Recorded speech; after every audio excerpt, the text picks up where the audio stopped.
Do we have any newcomers today? Anybody who's new? Good. So we're all among friends and family who have met each other already. Really great. I'd like to say a welcome also to those who are following us on the internet this morning, wherever you may be. We are actually now in the same place because we're connected by thought and the frequency of wishing to learn a little bit more. Before we begin,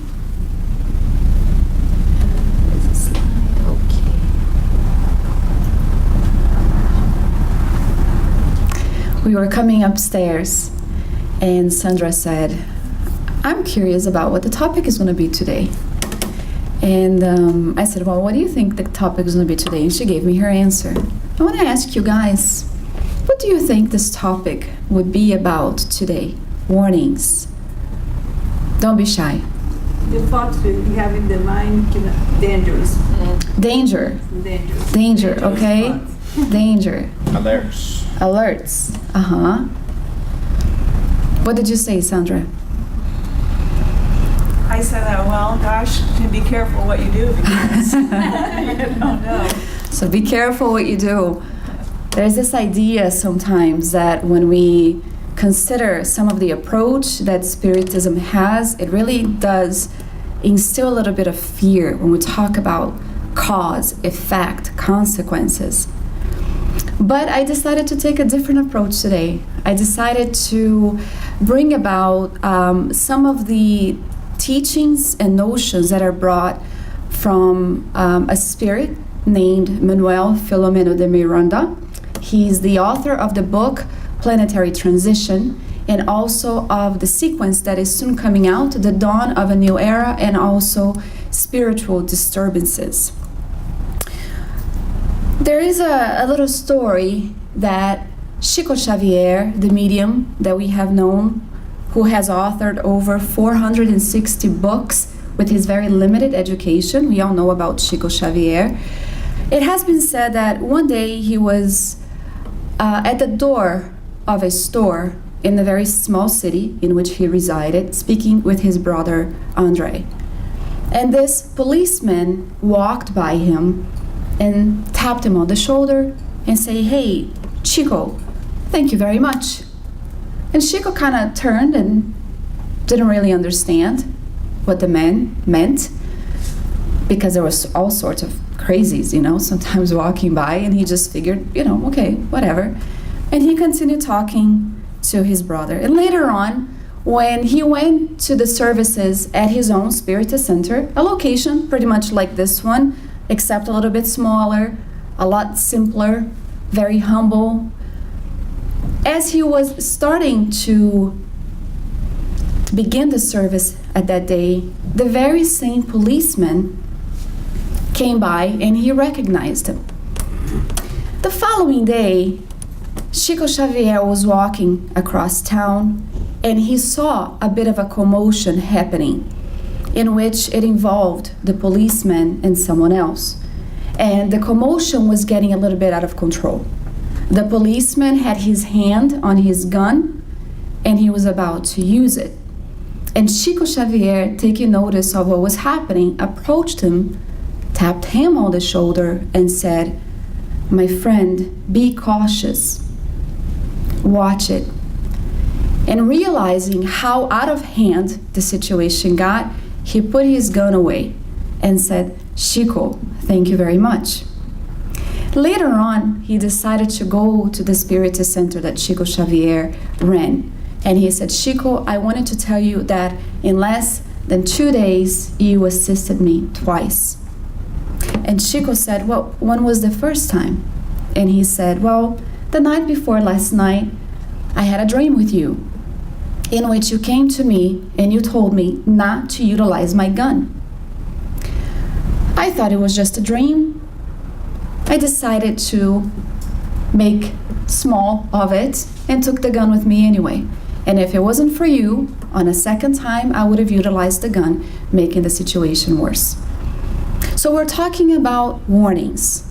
We're talking about the kind of signs, the kind of alerts that are sent to us from the spirit plane, however that may be, and we're going to talk a little bit about that, how these warnings can come to us by the means of dreams, where we are more easily accessible to the spirits when we are partially disengaged from our physical body, and how beings, whether incarnated or not, come to us to provide us with certain warnings, which often we're not able to decipher until the time comes, and then we realize the message behind the dream.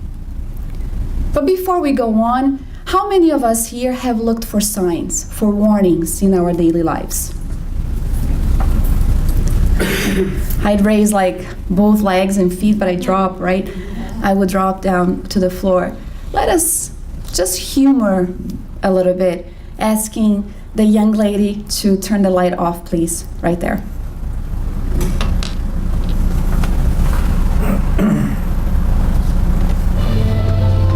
Okay, God. You want me to talk to you? Come back. Tell me what's going on. What should I do? Give me a signal. I need your guidance, Lord. Please send me a sign. Oh, what's this joker doing now?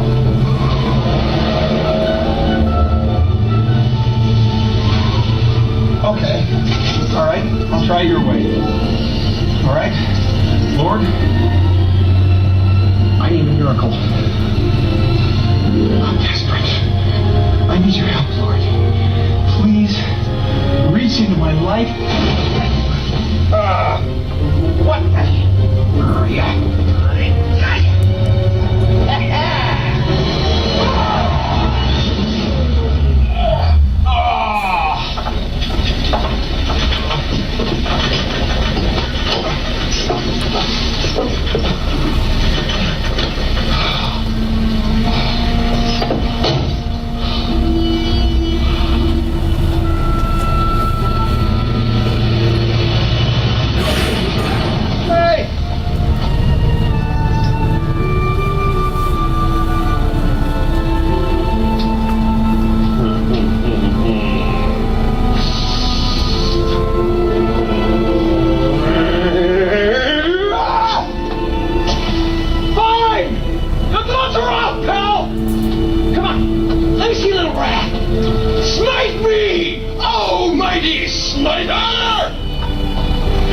Should be fired! The only one around here not doing his job is you! Answer me!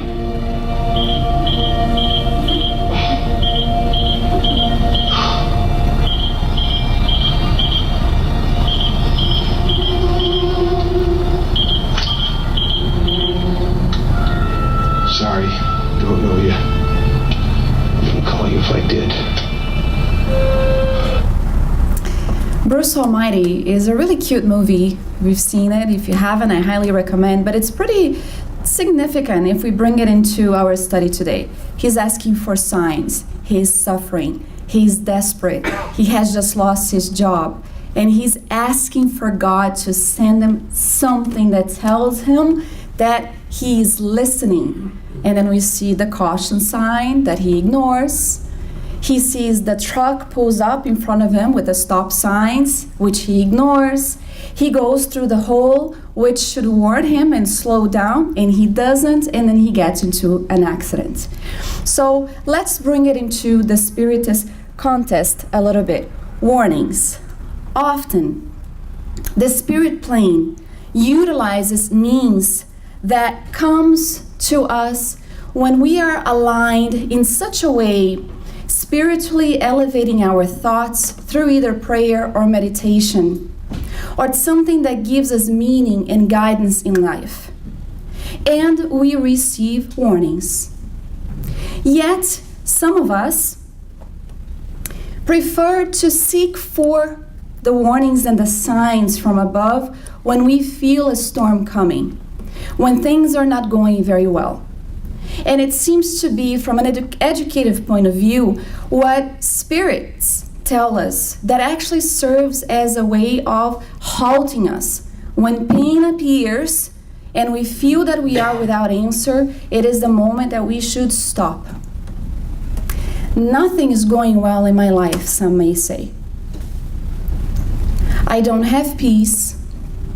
I can't find a meaningful job. All men or women that I attract are actually not good for me. I can't find something that gives me meaning, and everything I do goes wrong.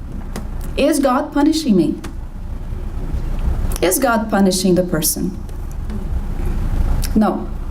Sometimes it is life's way of making us stop.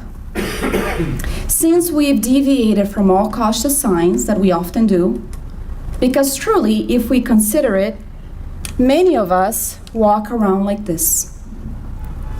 If we look at a busy street in New York, we were just talking about this at our Coffee with Kardec, how often we walk around, even spiritists or spiritualists, completely ignoring that there is an entire world that is invisible to us, to our sight, unless we're medium, where spirits come and go, benevolent spirits, low-order spirits, spirits that have a concern and preoccupation with each and every one of us, to the good and to the bad. Does that make any sense? A concern with us, whether it's a positive concern or whether it's a negative one. So when we are talking about these kind of warnings that come, what we learn in Spiritism is that whether it's a sunny day, whether it's a cloudy day, we're not talking about the atmosphere, we're talking about how we are feeling and what's happening in our life. One of the things that the high order spirits will do out of sheer love for each and every one of us is utilize resources. Resources to try to warn us about what may be happening at our lives. Some of the times they're going to utilize dreams, as we have just mentioned. Sometimes they're going to utilize a friend who will come out of nowhere and say something at the right time that we need to hear. Sometimes they're going to use a complete stranger. We might be on the road, we might be on the street, and someone might say something that may just click. At other times, we find that there are low-order spirits who will also send us fake signals, warnings that are fake, as to instill fears, unnecessarily, doubt, feelings that sometimes generate mistrust, and in worst cases, even paranoia. And this is what the study is about, being mindful of the kind of signs and warnings that we are receiving at all times, and how we can actually discern between one and the other. Which one should we keep? I have to use this, although the person asked me not to. The person is in a relationship, in the beginning of a relationship, where it was going to be something beautiful, and she heard it, that the person that she was with was going to ruin her life. She heard this loud and clear. And it ended up being one of the most beautiful love stories there is. She heard that. What would have happened if she took a step back from that relationship that completely changed her life? But then again, what if she ignored it and it was true, right?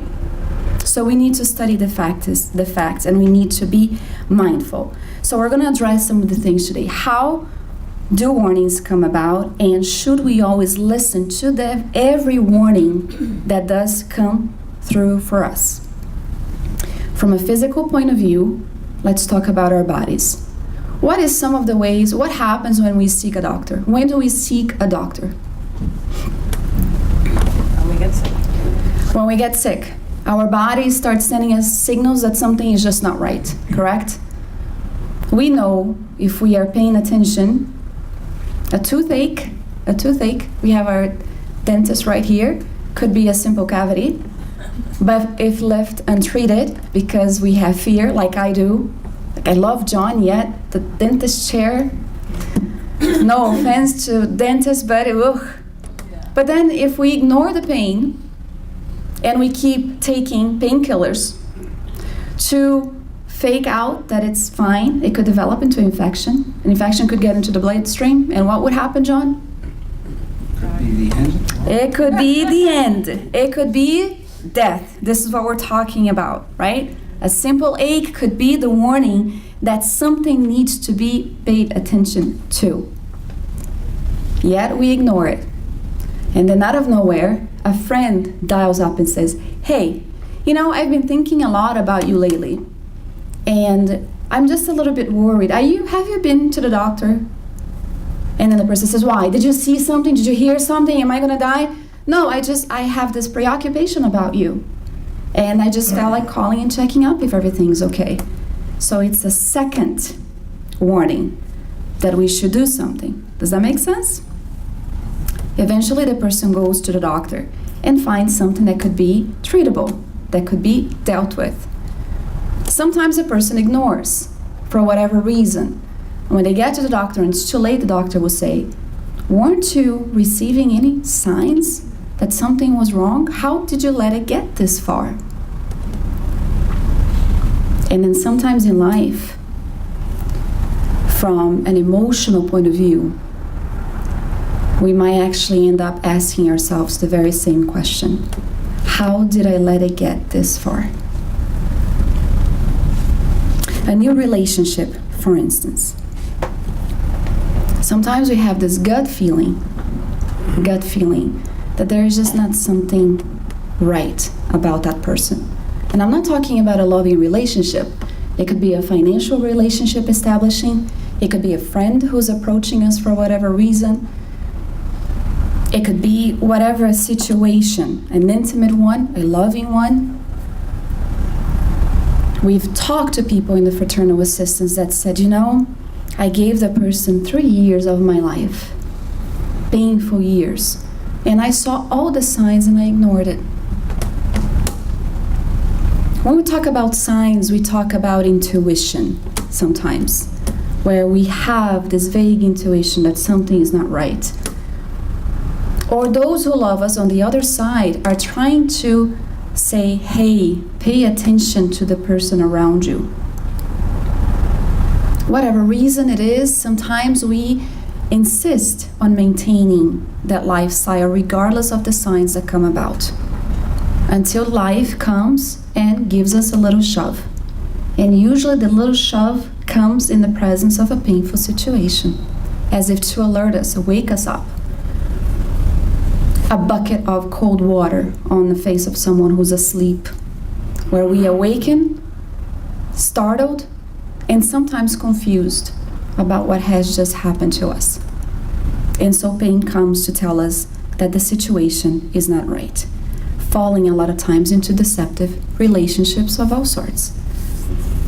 We're not going to get into the psychological aspect as to why some of us decide to ignore the signs and stay in relationships where they're telling us that everything is not right. I'll leave that up to Sherry, who's our professional psychologist at the center. Not at the center, make an appointment and go see her outside of the center. But we should pay attention. Because even as spiritists, sometimes we walk around ignoring a very simple fact. We are spiritual beings temporarily having a physical existence. There is no defining point where the spiritual world begins or ends and enters the physical world. There's no defining point. And Allan Kardec addresses this to us, telling us that both the corporeal world, or the material one in which we find ourselves, and the spiritual world are in constant relationship, and they provide mutual assistance. And here's what he had to say. I gotta go back, my apologies. The corporeal world composed of incarnate spirits, that's us, and the spirit world composed of discarnate spirits who are also presently here, who are always following us around depending on the vibrancy, the vibration and the frequency in which we find ourselves in. We're talking about attunement, being in tune with, are in constant relation. And that's me in paragraphs, where there is no defining point of when one begins and the other ends. So the spirit world extends everywhere, surrounds us, fills the space. It is just that some of us, a lot of us, unless we have this perception of the spirit world, we can't see it. We can't see it. We're talking about what? Spheres, dimensions. And even science already is reaching this point of different dimensions that exists. This thing right here is what? I love to hear Marcelo explain. What is this? Is this true or is this an illusion? What is this podium made up of? Matter. And then if we come to the Spirits book course on Wednesdays, which is really great, where is Alex? He's out there. Who else is participating in the Spirits book course? We have Davi, we have Pachi, we have a lot of people here. We learn about the different stages or the different manifestations of matter. Andrew Lewis, in the book No Solar, if you haven't read it yet, do, or watch the movie, but do read the book because it's a lot better than the movie. He talks about how surprised he is. They're in the spirit colony in No Solar, which, by the way, has buildings and trees, and he is surprised about that. And he's looking at the sun and he says, is this like a different sun? And they say, no, the very same sun that shines upon incarnate beings on earth shines upon us. Shines upon us. And he says, well, I have never taken the time to look at the sun and contemplate about this reality of the immortal spirit. So as spiritists, have we stopped to contemplate about the reality of the immortal spirit? You don't have to answer now, but it's something that we should. And then we go back to this picture that I loved, because we walk around completely oblivious to this reality. We have influences of spirits that are walking with us, preoccupied with the things that we preoccupy ourselves with. And that can range from being positive to being truly negative. The thing is that we're not puppets in the hands of the spirits. And one of the warnings or the signs that benevolent spirits send us always has to do with respecting our free will, so that we can make the decisions that is appropriate and so that we can learn from the mistakes. So even when we make mistakes, it's a learning process. Even when we are unaware of the signs or unwilling to listen to it, it's a learning process for us. And this is something that we should be thinking about. And so Allan Kardec tells us that life is in motion everywhere. Not one corner of the infinite is unpopulated, nor is there one region that is not incessantly traveled by innumerable legions of radiant spirits who are invisible to the crude senses of incarnates, but whose sight stuns with joys and awe, souls freed from matter. The presence of the good spirits, if we could see them. Ever been in a place where you feel a certain presence that is so profound? I have an expression that I talk about all the time that I feel like I could explode into like a glitter attack. That is so great. The vibration from these loving beings and how it actually touches us to the very core. And we can feel them when we elevate our thoughts, when we seek to elevate the frequency in which we vibrate ourselves, even though we are in matter, even though we are in a world that offers us so many trials and difficulties, painful situations that at times consume an entire existence, things that were out of our control,